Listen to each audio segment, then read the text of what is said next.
Hello student, welcome to Equator Academy Dehradun. और हम लोग इस वीडियो के थ्रू फिर से एक टॉपिक ले रहे हैं जो कि आपके यहाँ पर लोअर FRO ACF RO के मेंस के एग्जाम में आ सकता है।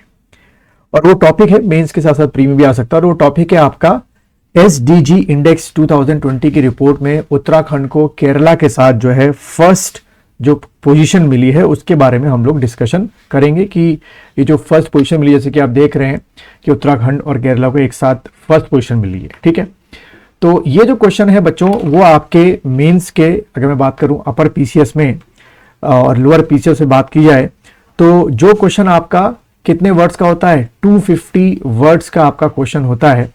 ठीक है, लगभग आपका 16 मार्क्स का क्वेश्चन होता है। उसमें ये क्वेश्चन पूछा जा सकता है कि discuss the SDG index and status of Uttarakhand in the SDG index. अगर 16 मार्क्स का होगा तो फिर आपको पूरा डिटेल में लिखना होगा।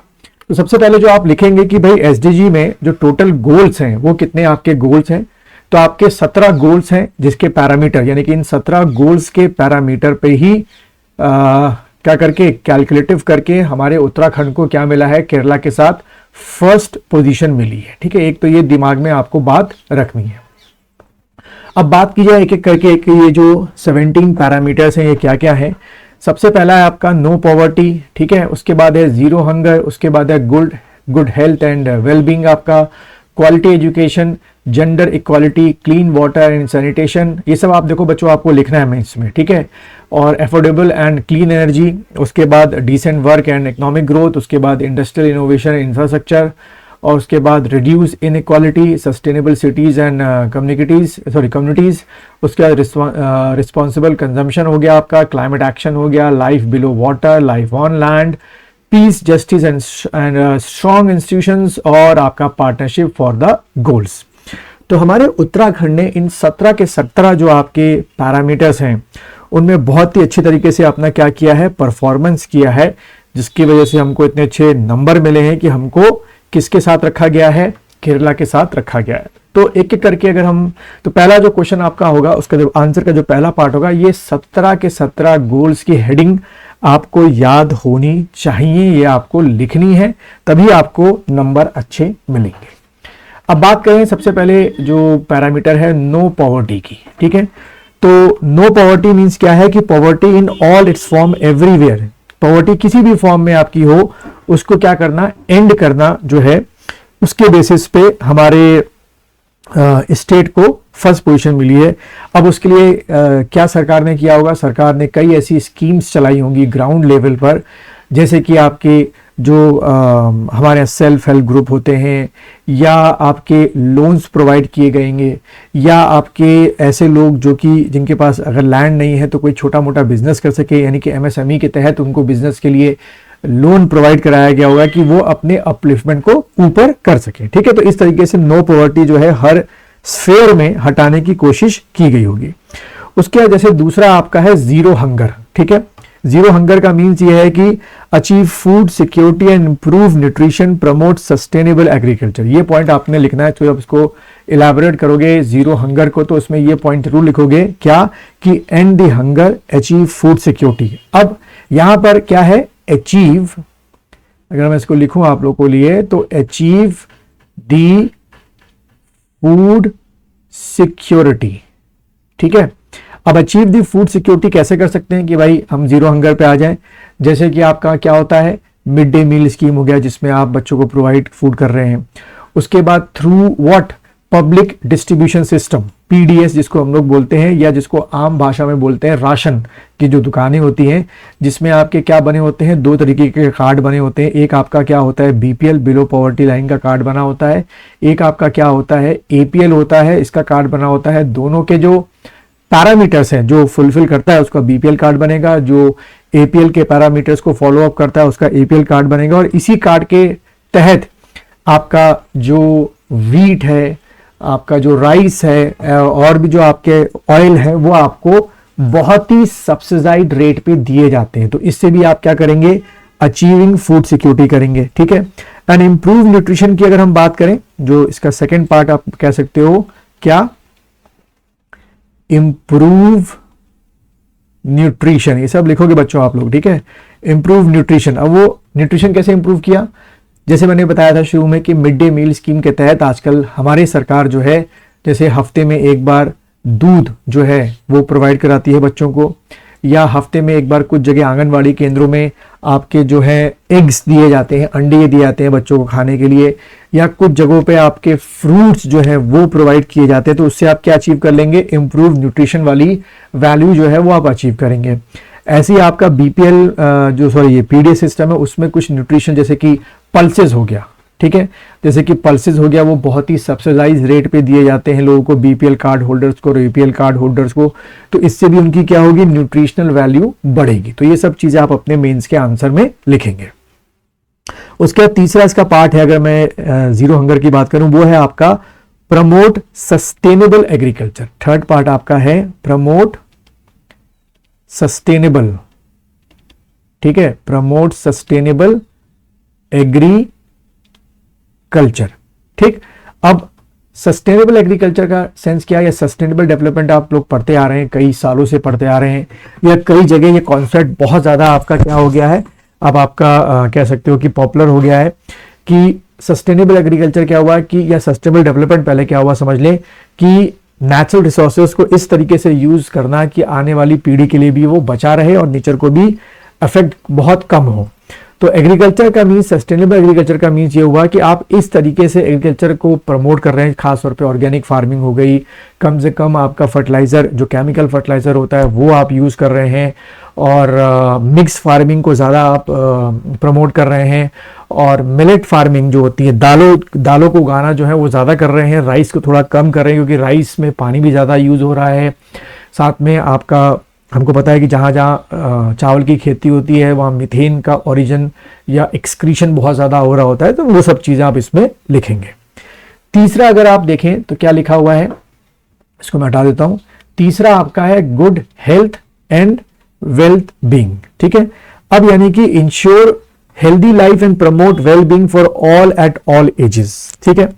तो इसमें आप क्या लिख सकते हैं, इसमें आप ये लिख सकते हैं कि जैसे हमारी गवर्नमेंट ने मास लेवल पे क्या चलाया है, वैक्सीनेशन प्रोग्राम चलाया है, ठीक है। वैक्सीनेशन प्रोग्राम जैसे क्या हो गया, मिशन इंद्रधनुष, जिसमें वैक्सीनेशन प्रोग्राम में फ्री ऑफ कॉस्ट में आपके जो डेडली बैक्टीरिया या डेडली वायरसेस बच्चों को होते हैं उसमें वो टीके जो हैं लगभग मोर देन 6 या 9 आपके वैक्सीन हैं जो कि फ्री ऑफ कॉस्ट जितने भी आपके आंगनवाड़ी केंद्र है वहां पर लगाए जा रहे हैं, ठीक है। तो उससे क्या होगा कि जब बेस लेवल पे ही बच्चे जो होंगे वो क्या होंगे, डिजीज फ्री होंगे, तो एडल्ट एज तक आते आते आपको एक हेल्दी क्या मिलेगा, मैन पावर मिलेगी, जो आपके कंट्री के लिए क्या होंगी, एक यूजफुल आपकी मैन पावर होगी, ठीक है।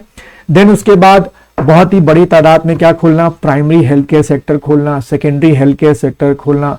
टर्चरी तो हम कह सकते हैं कि पहाड़ों में आज भी बहुत मुसीबत है कि जो बड़े बड़े आपके अस्पताल हैं, हॉस्पिटल्स हैं, जो कि कहते हैं टर्चरी लेवल के हॉस्पिटल है जहां ऑर्गन ट्रांसप्लांट भी हो सकता है। अगर आप देखें तो मोटा मोटा आपको वो हमारे जो 3 प्लेन हमारे डिस्ट्रिक्ट्स हैं, जैसे देहरादून हमारा हो गया, हरिद्वार हो गया, उधम सिंह नगर गया, उसमें मिलेंगे। पहाड़ों में इतने नहीं मिलेंगे।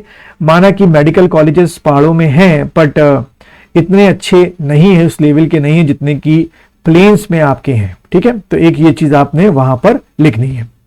और वेलबींग एट ऑल एजेस का मीन्स ये है कि भाई अगर सरकार क्या कर सकती है, जैसे कि आजकल जो है लाइफस्टाइल डिजीज बहुत ज्यादा हो गई है, लाइफ स्टाइल डिजीज बहुत ज्यादा हो गई हैं, तो लोगों को अच्छी लाइफस्टाइल के लिए प्रमोट करना है। क्योंकि देखो लाइफस्टाइल डिजीज में अगर मैं बोलूं टॉप पे कौन सी है, सबसे पहला आपका क्या है, आप कह सकते हो हाइपरटेंशन, जिसको आप लोग आम भाषा में बीपी बोलते हैं, वो बहुत लोगों को हो रही है।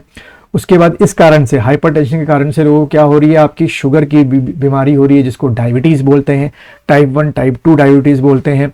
उसके बाद आपका स्ट्रेस जो है ये भी एक बहुत बड़ी बीमारी हो सकती है। स्ट्रेस हो गया आपका, लोगों को अकेलापन जो हो गया, स्ट्रेस, ये सब चीजें एक साथ साइकोलॉजिकल प्रॉब्लम जिसको बोलते हैं वो बहुत ज्यादा हो रही है, ठीक है। तो सरकार इसके थ्रू कोशिश करेगी कि ये चीजें जो है कम से कम हो, ठीक है। खासतौर पे स्ट्रेस जो आपका है, एंजाइटी है, उसको कम से कम करना, ठीक है। उसके बाद अगर हम चौथा देखें, 4th है क्वालिटी एजुकेशन, ठीक है। इसमें क्या है, क्वालिटी एजुकेशन में अगर बात की जाए तो ensure inclusive and equitable equality education and promote life long learning opportunity for all.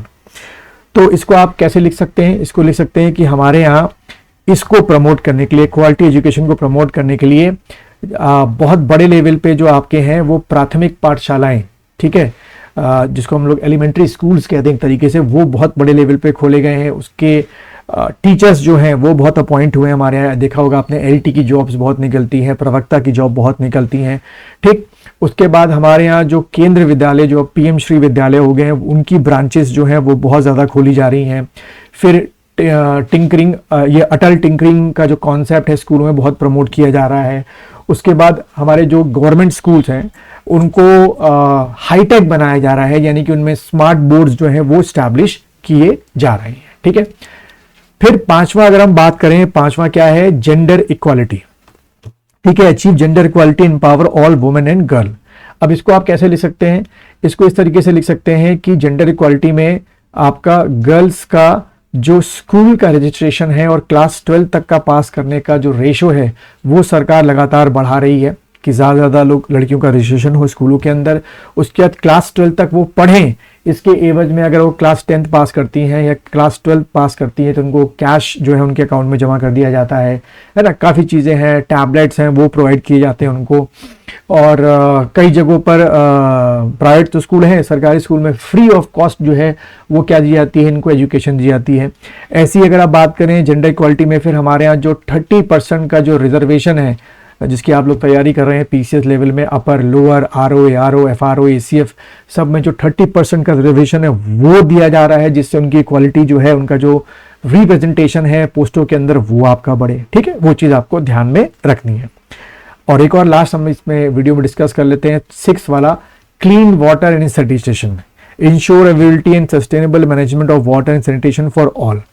इसमें खास तौर पे क्लीन वाटर जो है हमारे पहाड़ों में बात की जाए तो क्लीन वाटर का तो इतना बड़ा क्लीन वाटर की बात कर रहा हूँ मैं, चैलेंज नहीं है क्योंकि बहुत हमारे यहाँ नेचुरल धाराएं होती हैं।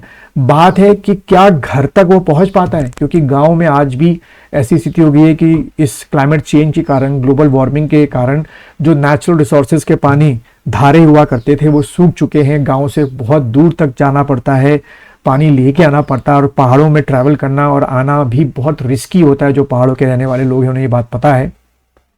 तो क्लीन वाटर की अवेलेबिलिटी घर तक, जिसको बोलते हैं हर घर जल नल, जो एक कैंपेन शुरू हुआ था, वो उसके बारे में आप लिख सकते हैं कि क्लीन वाटर की अवेलेबिलिटी प्रोवाइड की जा रही है। सैनिटेशन में तो आपको पता ही है कि हमारे मोदी जी ने इसको बहुत बड़े लेवल पे बोला कि भाई हर घर में जो है वॉशरूम होना ही चाहिए। उस स्कीम के बारे में आप यहाँ पर लिख सकते हैं। तो अभी तक हमने इस वीडियो में 6 पॉइंट डिस्कस किए। मैंने फिर से बोला कि ये क्वेश्चन 250 वर्ड्स में ही आएगा या 125 वर्ड्स में तो नहीं आएगा, यानी कि 16 मार्क्स के अंदर आएगा। अगर आप ये सारी चीज़ें लिखते हैं तो मुझे पूरी उम्मीद है 16 में से आपको बेस्ट से बेस्ट मार्क्स एग्जामिनर देगा। और अगर अभी तक आप इस वीडियो तक बने हुए हैं तो इसको वीडियो को लाइक कीजिए, शेयर कीजिए और मेरे चैनल को सब्सक्राइब कीजिए। और कॉम्बो बैच ज्वाइन करना चाहते हैं लोअर फॉरेस्ट और लॉगिंग ऑफिसर का, सुबह 8 बजे से ऑनलाइन क्लासेस चल रही हैं। इस फ़ोन नंबर पर कॉन्टैक्ट करके आप मुझसे ज्वाइन बैच को कर सकते हैं।